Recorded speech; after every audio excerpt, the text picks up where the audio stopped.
Hey everyone, John here, and I heard you have driveline vibration. So step one, pull the drive shafts, make sure they're balanced.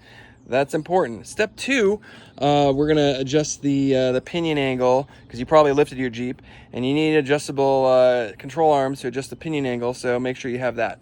So your caster is 6.5, so that's facing backwards, and then your pinion angle needs to be parallel with the drive shaft to have zero vibration. And that's because you've got ideally a double cardan up here or a Rizeppa joint up there, and then a single U joint up here.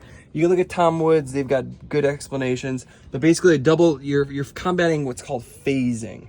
So a double cardan or a Rizeppa CV joint, constant velocity, prevents phasing. But this guy creates phasing and vibration, so that's no good. So in order to get rid of vibration here, this shaft has to be parallel with the output shaft here, and that will solve your issue. However, if that's parallel with that, these bearings don't rotate, which is bad. So you actually want this downward 1 degree, and that will help your caster. I said it was 6.5, but when you lift it, it gets closer to 0.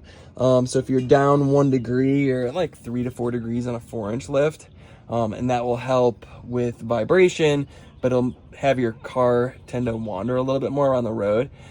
So try it with 0 vibration, and then you could up it if you feel like your car is wandering and you want to adjust your caster. Anyway, I'm getting off subject. So get a digital angle finder, zero it off on the drive shaft. Boom, 0, close enough. Then you're gonna take it down, put a little socket on there, and then make sure this yoke is facing in the 12 and 6 position, and then you're gonna do one of these, boop, and that's gonna measure it. And my arm is moving. Well, when it's not fidgeting, it's close to 1 degree, which is what you want, and that will help with the front. So this 1 degree off of that. Now for the rear, it's a little bit different because it's a single U joint and a single U joint. So it's single U joint right there and single U joint right here. Now remember, you don't want to drop transfer case because although it will point this to here, which will help, on the front, it points it upwards to the sky, which is not good for there. So don't have a drop transfer case.